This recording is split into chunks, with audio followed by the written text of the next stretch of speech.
하나님의 말씀 보시겠습니다. 하나님의 말씀은 출애굽기 33장 1절에서 11절까지의 말씀입니다.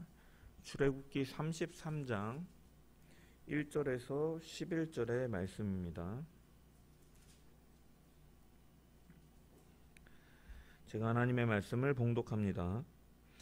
여호와께서 모세에게 이르시되 너는 내가 애굽 땅에서 인도하여 낸 백성과 함께 여기를 떠나서 내가 아브라함과 이삭과 야곱에게 맹세하여 내 자손에게 주기로 한 그 땅으로 올라가라. 내가 사자를 너보다 앞서 보내어 가나안 사람과 아모리 사람과 헷 사람과 브리스 사람과 히윗 사람과 여부스 사람을 쫓아내고 너희를 적과 꿀이 흐르는 땅에 이르게 하려니와 나는 너희와 함께 올라가지 아니하리니 너희는 무기 고진 백성인즉 내가 길에서 너희를 진멸할까 염려함이니라 하시니 백성이 이 준엄한 말씀을 듣고 슬퍼하여 한 사람도 자기의 몸을 단장하지 아니하니 여호와께서 모세에게 이르시기를 이스라엘 자손에게 이르라 너희는 목이 고진 백성인즉 내가 한순간이라도 너희 가운데에 이르면 너희를 진멸하리니 너희는 장신구를 떼어내라 그리하면 내가 너희에게 어떻게 할 것인지를 정하겠노라 하셨습니다. 이스라엘 자손이 호렙산에서부터 그들의 장신구를 떼어내니라. 모세가 항상 장막을 취하여 진 밖에 쳐서 진과 멀리 떠나게 하고 회막이라 이름하니 여호와를 앙모하는 자는 다 진 바깥 회막으로 나아가며 모세가 회막으로 나아갈 때에는 백성이 다 일어나 자기 장막 문에 서서 모세가 회막에 들어가기까지 바라보며 모세가 회막에 들어갈 때에 구름 기둥이 내려 회막 문에 서며 여호와께서 모세와 말씀하시니 모든 백성이 회막 문에 구름 기둥이 서 있는 것을 보고 다 일어나 각기 장막 문에 서서 예배하며 사람이 자기의 친구와 이야기함 같이 여호와께서 모세와 대면하여 말씀하시되 모세는 진으로 돌아오나 눈의 아들 젊은 수종자 여호수아는 회막을 떠나지 아니하니라. 아멘. 말씀을 통한 주의 은혜와 평강이 모인 모든 자들 가운데 넘치기를 축원합니다. 모세는 시내산에서 내려간 이후에 이스라엘 백성들이 우상 숭배하는 모습을 보면서 이 돌판을 집어 던져 깨트려 버립니다. 이것은 이스라엘과 하나님과의 맺은 언약이 깨어졌다라는 것을 상징적으로 보여주는 행위이며 또한 이 모세의 분노는 하나님의 공의로움에 근거한 분노였고 또한 이스라엘 백성들을 사랑하여 그들이 당하는 것을 막고자 하는 목적도 있었습니다.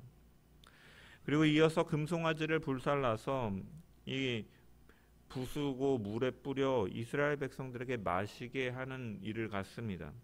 이것은 고대 근동의 문화 속에 추악한 죄에 대한 완전한 소멸을 상징하는 행위임을 우리가 지난 시간에 살펴보았습니다. 그리고 나서 지도자였던 아론을 문책한 이후에 이제 레위 지파를 통해서 우상 숭배에 앞장섰던 인물들을 처형하며 이것이 너무나 가슴 아픈 일이었지만 이스라엘 백성들 가운데 거룩과 성결을 회복시켜 나가는 참된 회개의 모습이었고 이러한 모습을 보인 모세는 이제 32장 말미에 다시 한번 하나님께 나아가서 도고 기도를 하였던 것이죠. 그래서 32장 32절의 말씀을 잠깐 보면 그들의 죄를 사하시옵소서 그렇지 아니하시오면 원하건대 주께서 기록하신 책에서 내 이름을 지워버려 주소서라고 이렇게 자신의 생명까지 걸면서 기도하고 있는 것이죠. 이 앞전에 32장 서두에 하였던 기도는 이스라엘의 멸망을 막기 위해 중재하는 기도였다면 이번에 이 두 번째 이 도고 기도는 이스라엘의 죄를 용서해달라고 간구하며 자기의 생명까지도 내걸면서 하나님께 나아가는 모습이었던 것입니다. 모세의 기도를 들으신 하나님께서는 뭐라고 말씀하시느냐? 모든 사람이 자신의 죄 때문에 하늘의 책에서 이름이 지워질 수 있지만 결코 남의 죄 때문에 지워지지 않을 것이다 라는 원리를 확인시켜 주시죠. 즉 모세의 이름을 하늘의 책에서 지우느니 이스라엘 백성들을 용서하시겠다라는 이 하나님의 의도를 은연중에 밝히고 계신 것입니다. 하지만 하나님께서 이스라엘 백성들을 아직 완전하게 용서하신 것은 아니었습니다. 오늘 본문 1절부터 3절의 말씀을 보면 여호와께서 모세에게 이르시되 너는 내가 애굽 땅에서 인도하여 낸 백성과 함께 여기를 떠나서 내가 아브라함과 이삭과 야곱에게 맹세하여 내 자손에게 주기로 한 그 땅으로 올라가라. 내가 사자를 너보다 앞서 보내어 가나안 사람과 아모리 사람과 헷 사람과 브리스 사람과 히윗 사람과 여부스 사람을 쫓아내고 너희를 적과 꿀이 흐르는 땅에 이르게 하려니와 나는 너희와 함께 올라가지 아니하리니 너희는 목이 고진 백성인즉 내가 길에서 너희를 진멸할까 염려함이니라 라고 말씀하셨습니다.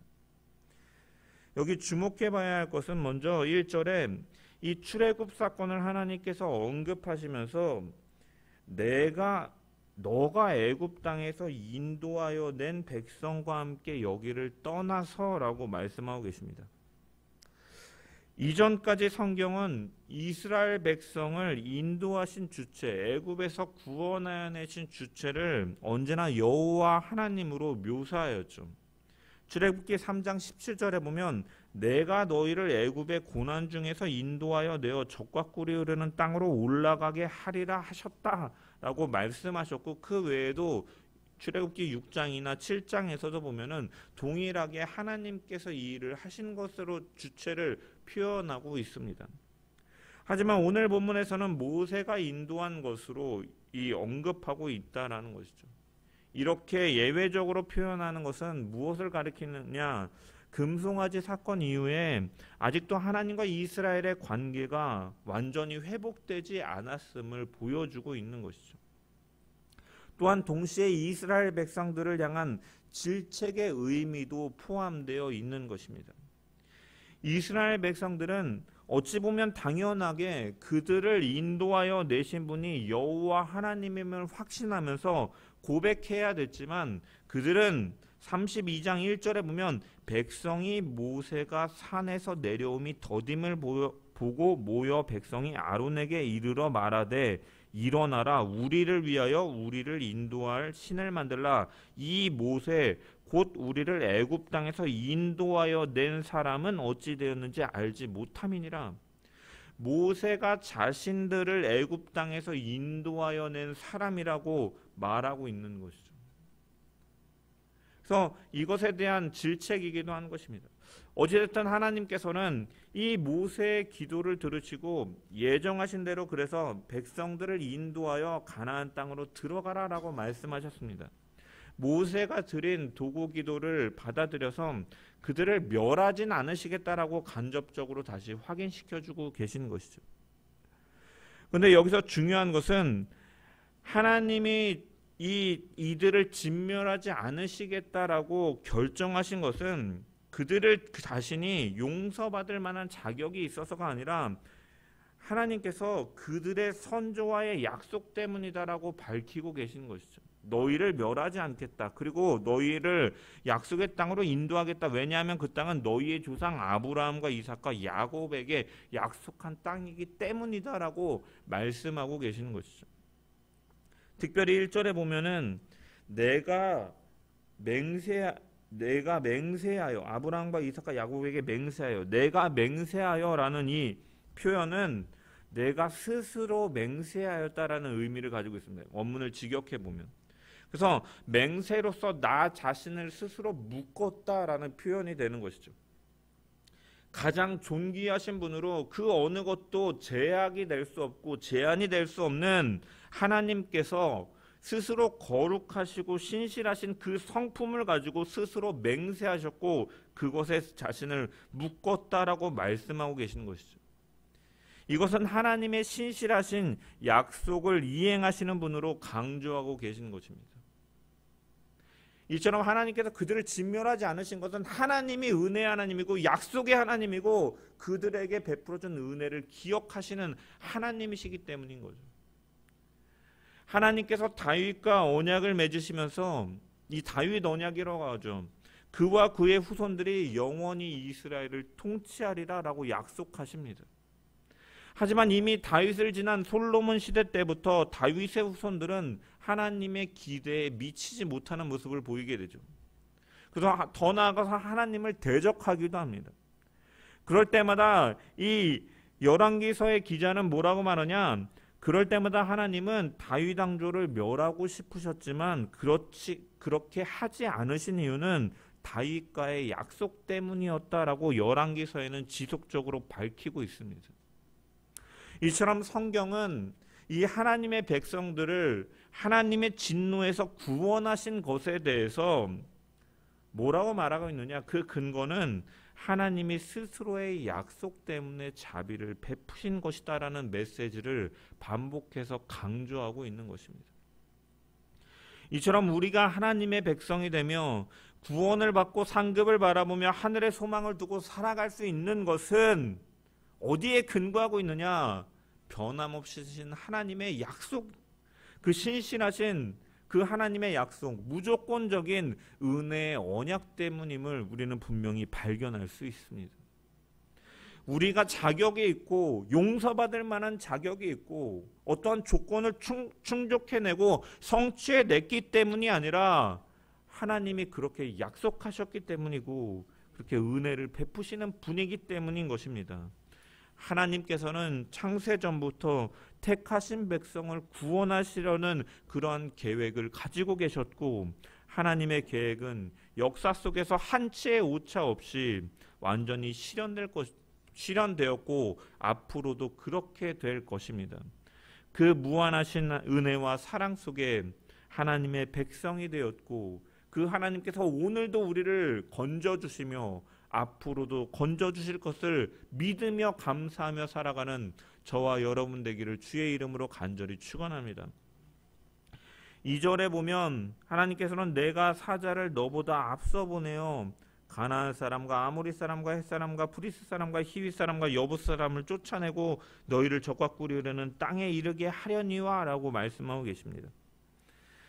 하나님께서는 모세가 이스라엘 백성들을 이끌고 이 가나안 땅으로 가는 것을 허락하시면서 사자를 앞서 보내어 모든 것을 예비하고 돕겠다라고 말씀하고 계시죠.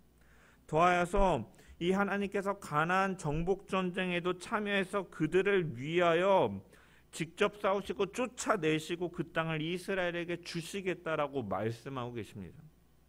그래서 이 말씀을 언뜻 보면 이스라엘 백성들의 입장에서 이 말씀은 모든 것이 긍정적이고 이 잘 되어가는 방향처럼 보일 수 있습니다. 왜냐? 가나안 땅은 어떤 곳입니까? 젖과 꿀이 흐르는 땅, 이스라엘 백성들이 지금 서 있는 광야하고는 비교되지도 않는 비옥한 땅이요 풍요로운 땅인 것이죠. 그곳에 가면 먹을 것이 없어서 지금처럼 마실 것이 없어서 불평하는 일이 없을 것이죠. 더 이상 떠돌이 생활을 하지 않고 정착해서 안정적인 생활을 할 수 있는 곳으로 하나님께서 인도하시겠다, 참여하시겠다라고 말씀하고 계시기 때문이에요. 하지만 정말로 중요한 것은 사실은 그 뒤의 말씀인 것이죠. 하나님께서는 나는 너희와 함께 올라가지 아니하리니 너희는 목이 고진 백성인즉 내가 길에서 너희를 진멸할까 염려함이니라 라고 말씀하셨습니다. 여기 아니하리니 아니하다라는 것은 절대적인 부정을 나타내는 이 로가 부정어로 사용되고 있어요. 그리고 너희와 함께 아니한다, 너희와 함께라고 번역된 히브리어가 이 베키르베카라는 단어인데 이 베키르베카는 모모 안에라는 전치사 배하고 이 케레브 너희 모모 가운데 모모 속에라는 이 케레브라는 단어가 결합되어 있는 말입니다. 즉 정리해보면 하나님께서 더 이상 이스라엘 백성 너희 가운데 너희 속에 임재하지 않으시겠다라고 말씀하고 계신 것이죠. 그러면 하나님의 이러한 선언은 어떻게 보면 냉정하고 사랑 없는 것처럼 보이지만 사실 이것은 하나님 편에서는 이 긍휼이며 은혜인 것을 우리가 생각해 볼 수 있습니다.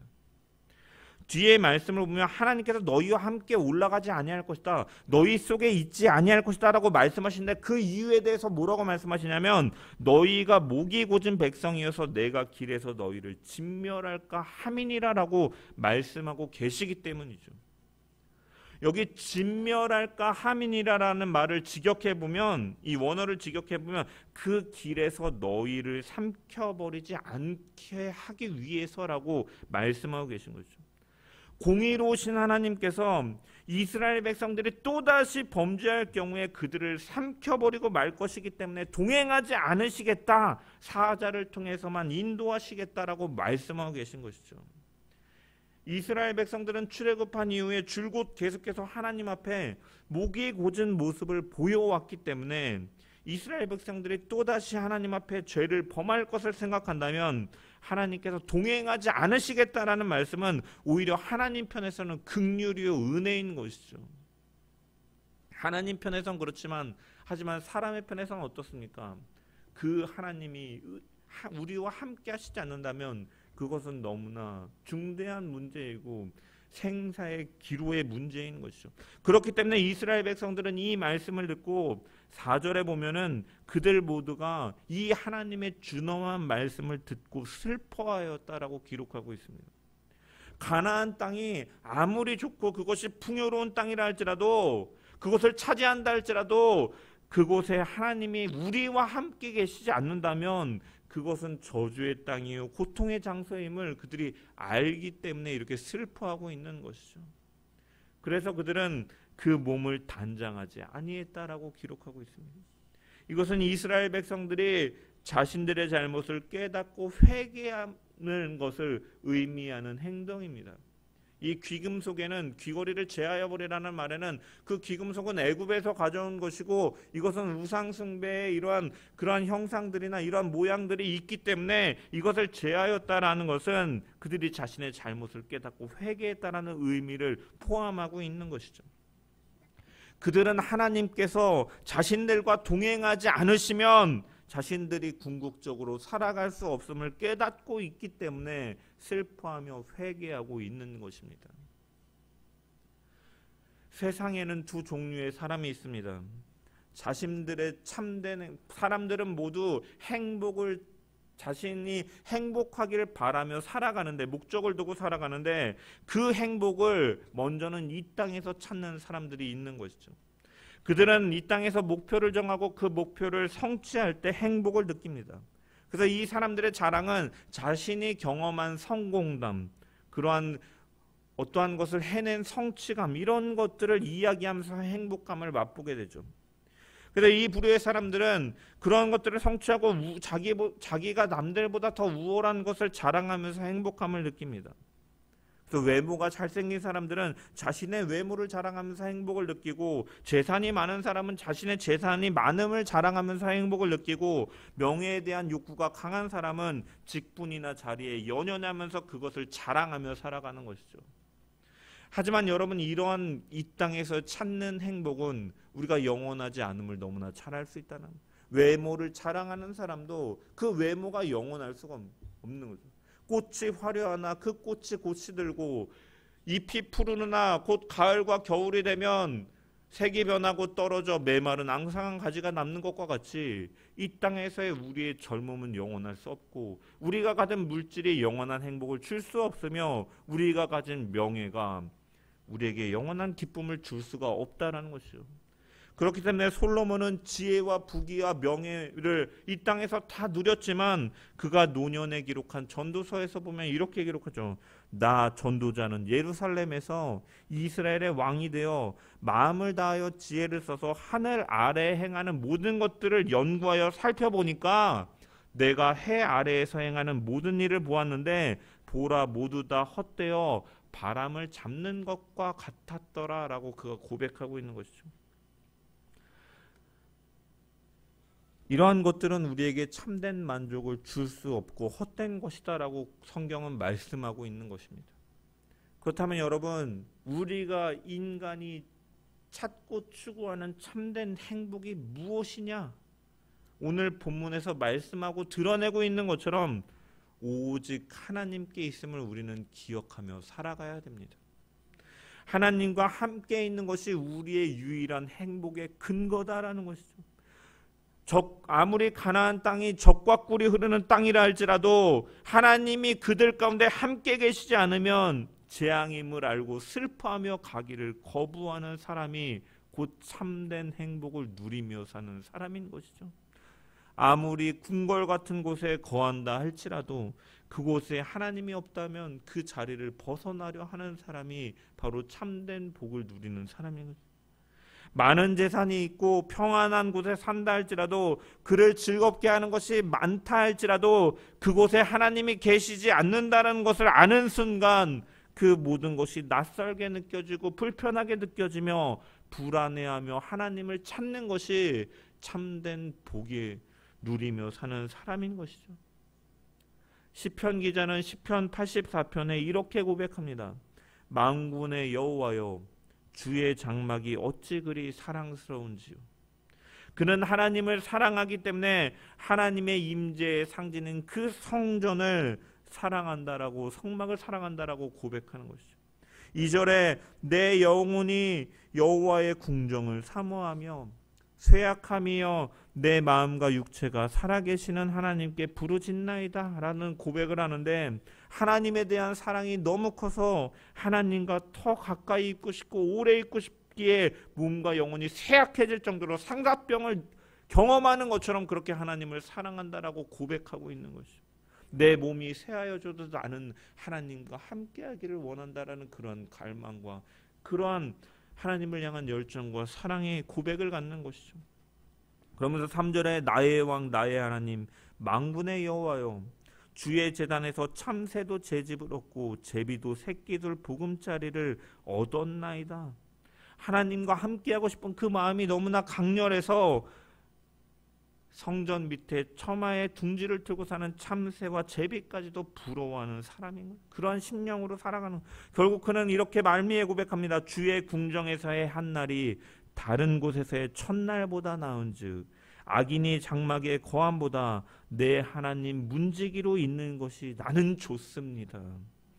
궁궐 같은 집에서 첫날을 사는 것보다 나는 하나님이 계신 곳에 문지기라도 그것이 참된 행복임을 알고 그렇게 살기를 원합니다라고 그가 노래하며 고백하는 것이죠. 어린 자녀에게 있어서 부모와 떨어지는 것만큼 두렵고 슬픈 일은 없습니다. 저희 둘째 아들도 보면은 아직도 엄마나 아빠랑 같이 자고 싶어요. 밤에 자기 혼자 자기 무섭다고 하면서. 마찬가지로 사실은 하나님의 백성에게 있어서 가장 중요한 것은 하나님과의 관계의 단절보다 두렵고 슬픈 일이 없는 것이에요. 하나님과의 관계의 단절은 더 이상 하나님의 보호와 인도를 받을 수 없음을 의미하는 것이기 때문에 그것은 곧 멸망을 의미하는 것이다라는 거죠. 그래서 우리에게 참된 행복은 무엇이냐, 정말로 중요한 것은 무엇이냐, 우리를 사랑하시는 하나님과 함께하는 것임을 우리가 믿으며 살아가는 저와 여러분 되길 축원합니다. 세상에 속한 것에 근거해서 행복하거나 자랑해야 하는 것이 아니라 그것은 세월이 지나면 안개와 같이 사라질 것이요, 우리의 행복의 근거, 기쁨의 근거는 바로 오직 하나님, 우리 구주이신 예수 그리스도에게만 두고 살아가는 저와 여러분 되기를 주의 이름으로 간절히 축원합니다. 7절에 보면 모세가 항상 장막을 취하여 진 밖에 쳐서 진과 멀리 떠나게 하고 회막이라 이름하니 여호와를 앙모하는 자는 다 진 바깥 회막으로 나아가며 라고 기록되어 있습니다. 회막이라는 것은 이 만남의 장소라는 의미를 가진 것이고, 모세가 하나님을 경배하고 하나님과 기도하며 하나님과 사람이 친구와 같이 대화하는 것처럼 이 기도하기 위해서 이 모세가 이제 임시로 설치한 곳이죠.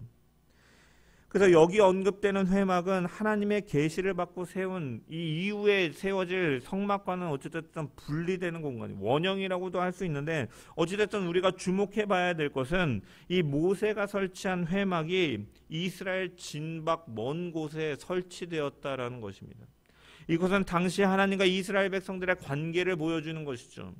이스라엘 백성들의 범죄가 하나님과의 사이를 멀게 만들고 이 회막이 이스라엘의 죄 아까운데 우상숭배한 이스라엘의 진중이 아니라 진 밖에 설치된 것이요.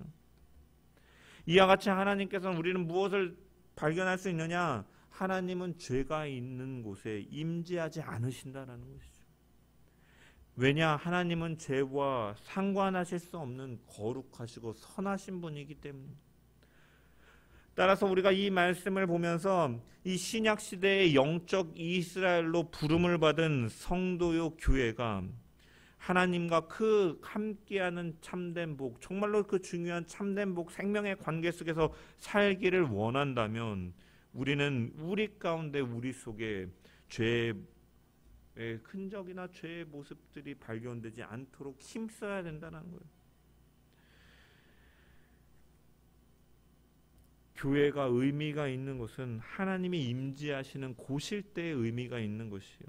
하나님이 임재하시지 않는다면 교회는 사실은 어느 사회단체와 마찬가지로 단지 사람들의 모임에 불과하고 만 것이죠.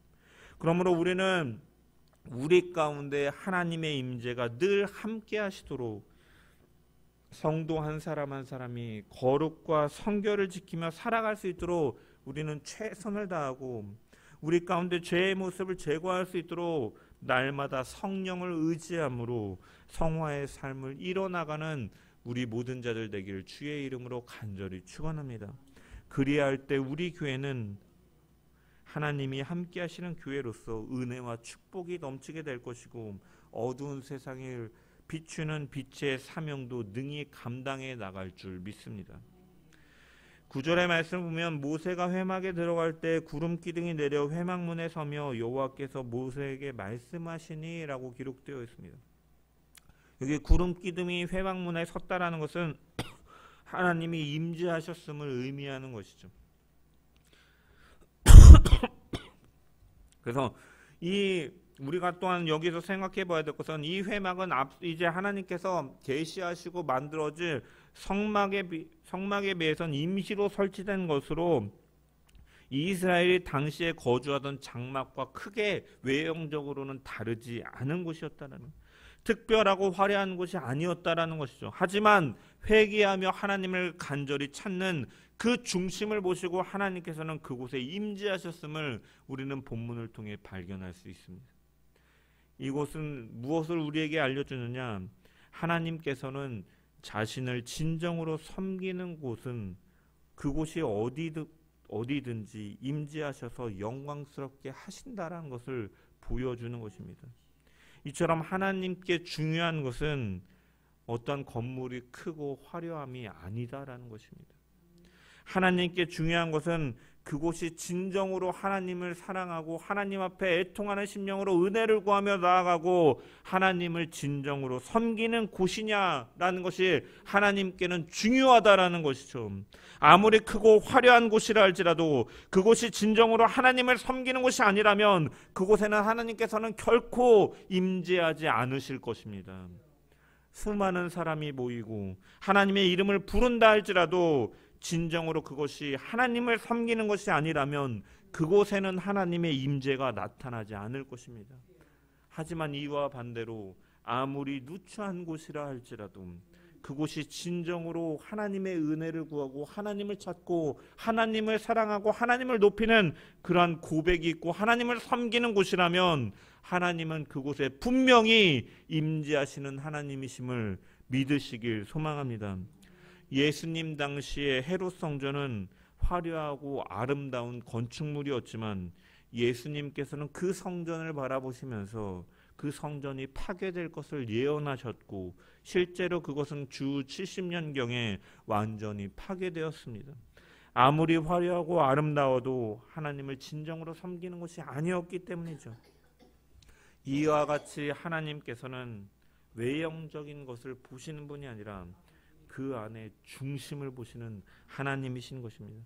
진정으로 회개하고 하나님께 나아가며 애통하며 기도하는 이스라엘 백성들의 모세와 이스라엘 백성들이 모세가 들어갈 때 함께 서서 함께 애통하며 기도하는 심령으로 나아간 이스라엘 백성들을 이제 하나님께서는 친히 용서하시고 이제 너희가 친히 가리라, 내가 너희와 함께 가리라라고 약속하시고 말씀하시는 것이 이제 12절 이하에 나오는 것이죠. 진정 우리 교회가 우리 모든 성도가 진정으로 하나님을 사랑하고 은혜를 기억하고 감사하며 하나님을 섬기는 곳이 되어서 하나님께서 언제나 함께 하시는 영광스러운 교회요 성도가 되어야 될 줄 믿습니다. 이를 위해서 성도는 날마다 이 자신의 죄로부터 멀리 떠날 수 있도록 성령을 의지하는 가운데 죄와 싸우고 늘 죄를 경계하며 하나님의 말씀에서 벗어나지 않도록 최선을 다해 성결의 삶을 살아가야 될 줄 믿습니다. 또한 이렇게 살아가더라도 우리의 육신의 연약함 가운데 때로는 넘어지고 혹 죄를 범하였을 때에는 신속히 애통해하며 회개하며 그 길에서 벗어남을 통해서 우리는 그 무엇보다도 하나님과의 관계를 최우선으로 두고 관계의 회복에 힘쓰며 살아가는 자들이 되어야 될 줄 믿습니다. 진정으로 우리가 두려워해야 될 것은 적과 꿀이 흐르지 못하는 가나안 땅에 못 들어가는 것이 아니라, 환경이 아니라 우리의 삶 가운데 하나님이 함께 하시느냐 함께 하시지 않느냐, 하나님과의 관계의 단절이 가장 두렵고 슬픈 일인 줄을 알아서 하나님과의 관계를 소원케 하는 죄를 범하지 않도록 정말 성령을 의지하는 가운데 성화의 삶을 살아가고 하나님과 함께하는 참된 복을 누리며 살아가는 복된 성도, 복된 교회, 복된 성전들 되기를 주의 이름으로 간절히 축원합니다.